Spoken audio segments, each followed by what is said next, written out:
If you have little or no experience with computer hardware, but you want to build a PC on your own, this video is a great starting point. You'll learn the basics of the 10 main PC components, what each one does, and which parts every PC must have compared with those that are optional depending on your priorities. This is only a brief overview, and you can find here a dedicated video on each component if you want to dive deeper. The motherboard is the backbone of your PC. It determines whether you can use Intel or AMD CPU and which generations are compatible, how many PCI Express slots and USB ports you'll have available along with their versions, how many SSDs and hard drives you can install, whether it includes integrated Wi-Fi, Bluetooth and overclocking support, and much more. The motherboard connects the CPU to the RAM, graphics card, storage drives, and any other peripherals you plug in. While possible in theory, building a PC without a motherboard is extremely difficult. Choose your motherboard carefully if you plan to upgrade your PC later or you want your system to be ready for the next generation components. The CPU serves as the engine of your computer. Without it, your system simply won't run, and for most users is the single most important part. Depending on how demanding your tasks are, there are several performance levels. Entry-level CPUs suit web browsing and basic productivity on a budget. Mid-level ones handle multitasking and moderate workloads, and high-end processors are necessary for heavy tasks like 3D rendering, high-resolution gaming, and working on complex projects. You can check out my guides on Intel and AMD CPU naming to better understand the different tiers. The CPU relies on a cooler to operate properly. Without it, your CPU will quickly overheat and struggle even with basic tasks. It might come included or need to be bought separately. I've explained the packaging details here. Either way, you definitely need a cooler to keep your system running smoothly and extend your CPU's lifespan. There are different types of coolers, which I've covered in a dedicated video on the topic. The next key component is the random access memory, or RAM. It serves as the CPU working memory, allowing tasks to be handled quickly without slowing the system down. A modern PC will not function unless at least one RAM module is installed. In general, having more RAM is better, but once you exceed what your typical workload requires, adding more brings no real benefit and simply wastes money.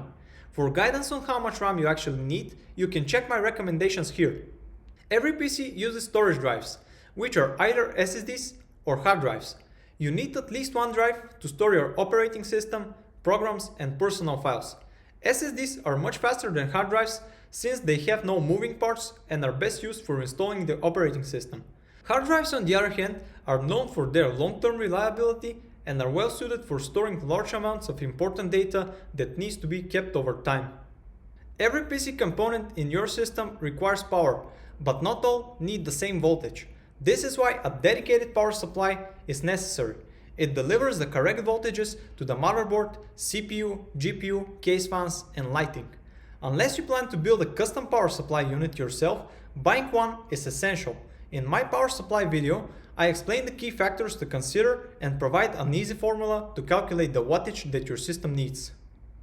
Another important component to consider is the graphics card, a dedicated piece of hardware with its own processor, memory, and cooling, designed to handle graphics tasks that would overwhelm the CPU. Having a dedicated graphics card isn't always necessary, especially if your CPU has integrated graphics. However, for 3D gaming, photo and video editing, or 3D modeling, a graphics card significantly boosts performance. For light tasks and general productivity, it's usually better to skip it. Lower-end cards tend to be older models with little to no advantage over the modern integrated graphics, while high-end cards can be too expensive for budget builds. The PC case protects your components and lets you customize your build's appearance. While it might seem like a simple box, not all cases are created equal. Larger cases usually provide better airflow and more room for high-performance parts and cooling solutions. Smaller cases save space and fit into tighter spots, but may limit space for bulky components and reduce airflow. Your system can technically run without a case, but it's highly recommended to use one unless you plan to house your components in a different type of enclosure. Parts not enclosed in a case are at higher risk of damage from dust, physical impact, and other threats. Choosing the right case also makes future upgrades easier and gives your build a unique look. The final building blocks are the fans. You might have one or several fans on your CPU cooler, discrete graphics card, PC case, or possibly none at all. Their main job is to prevent your components from overheating. Many PC cases come with pre-installed fans that work well enough for most users, but enthusiasts note that these often don't provide sufficient airflow and can limit performance. If you don't need a high-performance PC, you can skip investing in fancy case fans and save some money. However, if airflow and cooling matter to you, I highly recommend checking out my video on this topic. This completes the overview of key parts needed to build a PC. If you found this video helpful, please give it a thumbs up. Don't forget to subscribe for upcoming videos with tips on choosing parts, ensuring compatibility, and building your system. Hit the bell icon to get notified when new videos are released, and feel free to leave a comment below. Thanks for watching.